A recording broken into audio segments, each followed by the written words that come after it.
Hello everyone, thank you for coming back. This is Terry from Dabbling Endeavor. Today we are going to talk about why I think Umezushi was a bad business. Last time we talked about why I think I'm not very good for business. This time we're looking at the business itself, the structure, all the operational side, which is something probably a bit more objective, and maybe many of you will have similar experience, and I just want to share my experience. If you have a similar problem and you have overcome them, I'm more than happy to hear what you have to say, and I'm keen to find out what you did to resolve some of these challenges that I find myself. I want to thank my patrons, and without the help, with your generosity, I wouldn't be able to share all this with you here, so thank you again. And if you like the content, please remember to subscribe and subscribe to my Patreon as well. Okay, without further ado, let's go. Okay, so I have a list of things that I want to talk about. They are not in any particular order, they are just sort of a collection of thoughts, and it's been several months since the operation of Umezushi is officially closed down, and I just got the time and the opportunities to reflect what had happened. And firstly was price. I think price is such a challenging area I would say especially here in Manchester. I believe we were already charging quite high price for what we were offering, both quality, ambience, and service-wise. And I think it's hard is that a lot of that, when I come back to look at it, it was more of a feeling, and it was very, very, very subjective.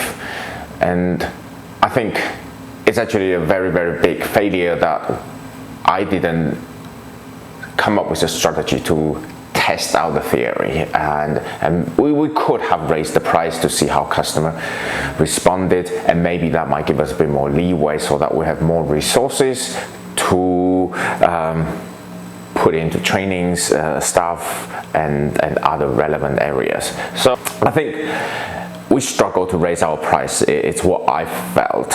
What have I done about it? I would say probably not enough.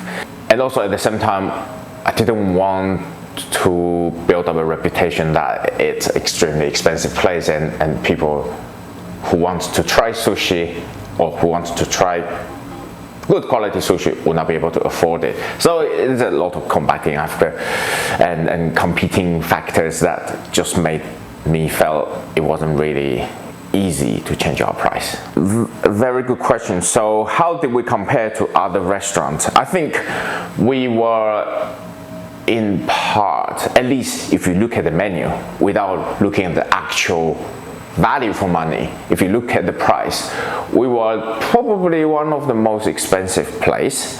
So certainly we price in part with, say, like Tattoo, Australasia, Ivy, this type of establishment, and you look at what we charge and what they charge, we were probably at the same price. Production speed of sushi, it's not something it can be parallelized by one person. So when the sushi chef making something, it literally is one item at a time. You can only roll one portion of maki at a time. You can only make one piece of nigiri at a time. If you attend the sushi marathon not too long ago, that actually gave you an idea about how fast one can make. I'm not the fastest. I think on that day I was probably performing at as fast as I can, like a pretty optimal speed. So I had a chef helping me doing all the slicing. So that's two chefs, one responsible for prepping, one responsible for the final assembly. We served about in the 8 hours non-stop, that 120 portions inside 5 nigiri each, and each portion, if you were to serve them in a restaurant, probably somewhere between 12 to 18 pounds, depends on where you go. So under that condition, you can work out the maths.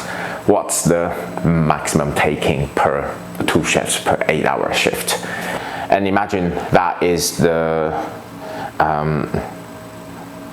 taking you're going to get in 8 hours.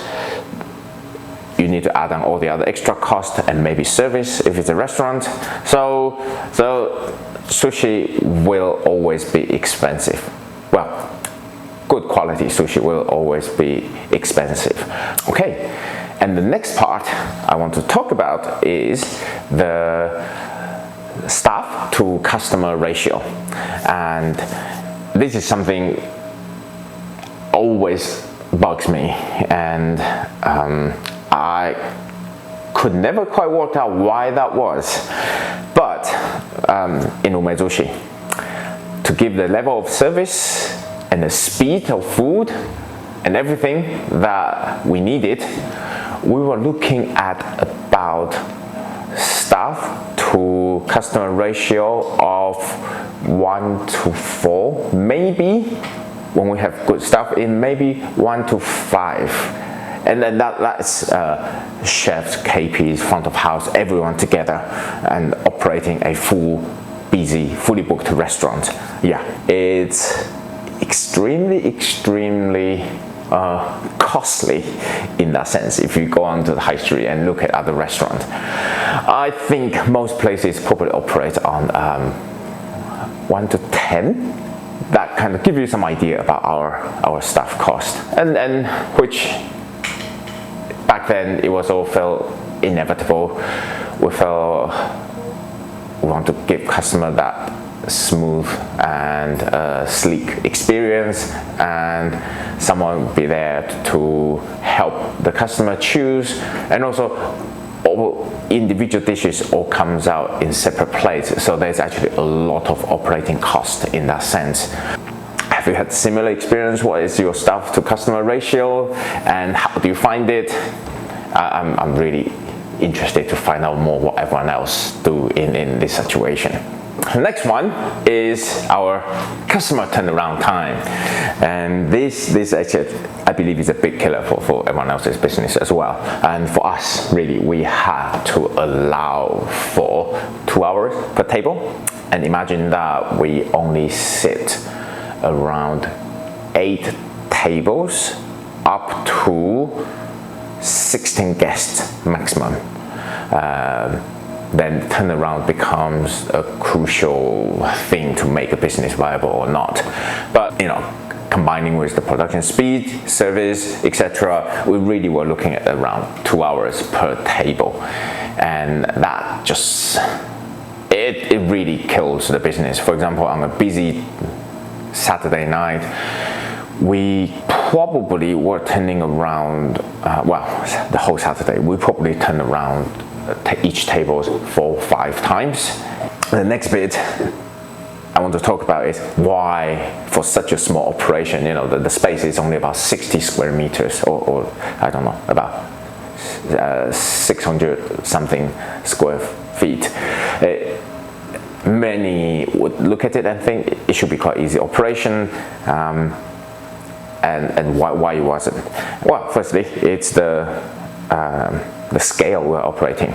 16 covers, that is small. So even if we have more production capacity, and often we don't, but even if we do, we will not be able to sit more customers in. So space is a limitation. Next one is probably the biggest. It's about staff training versus staff retention. In our kitchen, it takes around really 6 months for us to give someone that responsibility, or really they become valuable to stand behind the kitchen and making sushi for us, regardless of them. So the training time is long, and then the staff retention time also is not too long. So we were probably looking at about 1 year lifespan per staff on average. Of course, we've got some really long running staff, which always, they are really the heart, the backbone of the whole operation. They keep the place running and going. But whenever you have a new staff joining in, after going through the training time, which roughly 6 months or so, we expect maybe another 6, 8, maybe another year of lifespan out of this person. And combining that with the training time, you can imagine, even if we have someone trained up, we really should be looking at get ready or be prepared for this person to leave. So we need to have a pipeline of training. That adds to the overall staff cost. Hiring cost. When you hire someone, it's not just about putting market effort. It's not just about marketing the job. It's not just about interviewing the person. Everything starts really after you hire this person.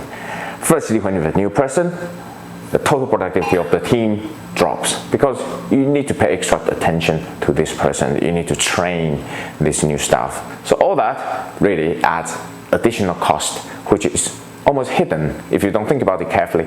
And if you don't hire the right person with the right culture, that also adds emotional cost.